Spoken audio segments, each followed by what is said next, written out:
On continue dans une lignée qui définit le travail d'une manière assez péjorative avec le texte de Nietzsche intitulé Aurore et sous-titré Réflexions sur les préjugés moraux, paru en 1881. D'entrée de jeu, le terme apologiste n'est pas forcément connu de tous. Un apologue ou apologiste, c'est une personne qui va faire l'éloge, qui va glorifier quelque chose, et ici le travail. Et c'est ce que nous dit Nietzsche d'entrée de jeu dans la glorification du travail, dans les infatigables discours sur la bénédiction du travail. Donc on voit bien qu'il y a des gens qui définissent le travail comme étant quelque chose d'extrêmement bon, sain et amélioratif pour l'homme. Or, ce qu'on voit ici, c'est qu'en fait, derrière cette apparente louange, Nietzsche trouve une critique.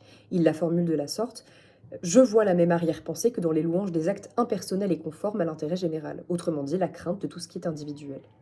En réalité, pour Nietzsche, glorifier le travail, c'est en fait empêcher l'individu de s'épanouir d'une manière singulière, c'est-à-dire d'une manière unique et individuelle. Le travail est considéré par Nietzsche comme une manière pour les puissants de polisser, d'encadrer et de restreindre en quelque sorte les travailleurs qui, par le temps qu'ils y consacrent, l'énergie, mais aussi le fruit du travail qui est valorisé, ne peuvent plus réfléchir individuellement, se révolter, le cas échéant, contre des travaux qui seraient trop durs ou qui seraient inhumains. Et en fait, c'est en ce sens que le travail est une police pour Nietzsche, c'est-à-dire qu'elle tient chacun en bride, autrement dit qu'elle restreint les passions, les affects, mais également les personnalités, les actions et les comportements. Lorsqu'on est apologue du travail, en réalité, on prône une société qui est assez neutralisée d'un point de vue individuel, c'est-à-dire que c'est une société où ce qui compte le plus, c'est le bien commun et pas forcément le bien individuel. Or, le bien commun n'est pas forcément l'égal du bien individuel. On ne peut pas forcément dire, et c'est souvent d'ailleurs pas le cas, que le bien commun soit la somme de tous les biens individuels. Et parfois d'ailleurs, le bien commun est perçu par les ouvriers d'une manière qui leur a été, alors les ouvriers ou les travailleurs, hein, par une manière qui leur a été imposée par les puissants et les influents. Donc je vous donne un exemple pour clarifier un peu tout ça. En fait, ce qui se passe dans dans le travail, c'est qu'on va glorifier une certaine manière de vivre, une certaine manière de dépenser sa vie, etc., son énergie, son temps. Et par exemple, on va dire, la meilleure chose à faire pour quelqu'un, c'est de travailler jeune, ensuite d'acheter un pavillon, d'avoir une famille, d'avoir une voiture, de pouvoir partir en vacances, de mettre de côté pour la retraite, etc. Et cette vision du travail et de la vie professionnelle en vue d'une retraite, elle n'est pas forcément mauvaise en soi. Simplement, elle n'est pas forcément aussi ce qui correspond à tout le monde. Or, quand le travail propose une seule conception du bonheur, et donc le travail serait considéré comme un outil au service du bonheur, à ce moment-là, on invisibilise toutes les carrières et toutes les personnalités à qui cet idéal-là ne convient pas du tout.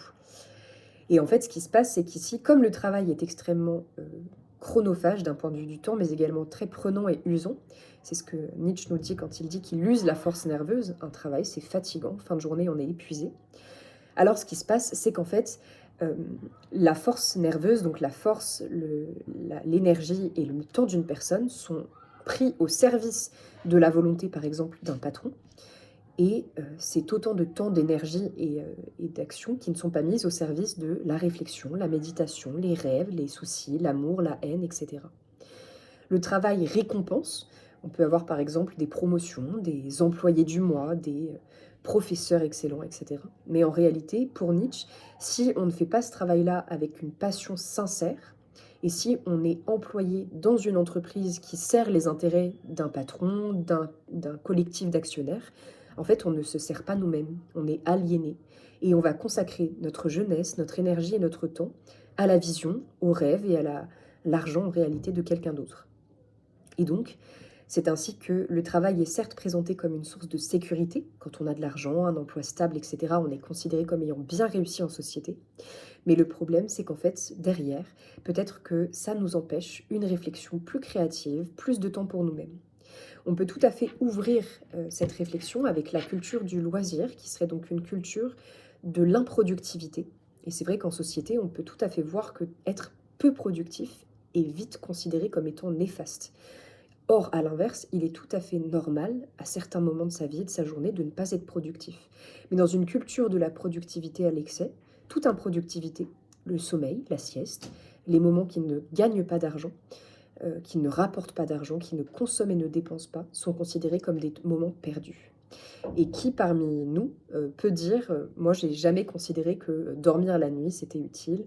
Hem, Parfois même j'ai préféré sacrifier mon sommeil pour pouvoir avancer sur mes devoirs ou mon travail». En fait, cette conception-là, c'est une conception qui est une conception sociale, où le fait de peu dormir est valorisé, alors que le fait de dormir beaucoup est considéré comme une perte de temps. Donc c'est malheureusement une conception erronée quand on connaît tous les travaux sur le sommeil et la nécessité pour le cerveau de dormir pour se régénérer. Mais quand bien même, en fait, la productivité est déguisée partout. Et la créativité, le rêve, l'ennui, le fait de flâner sans ne rien avoir comme objectif ne sont pas considérés comme des valeurs et ne sont pas érigés en vertu sociale. Et c'est donc tout ce que critique Nietzsche. Pour lui, au contraire, il devrait y avoir un temps nécessaire pour le loisir, pour le repos, la créativité. Et le problème, c'est que le travail empêche cela et police les individus. Voilà pour ce texte passionnant et qui clôture les reprises de ce jour. Merci beaucoup.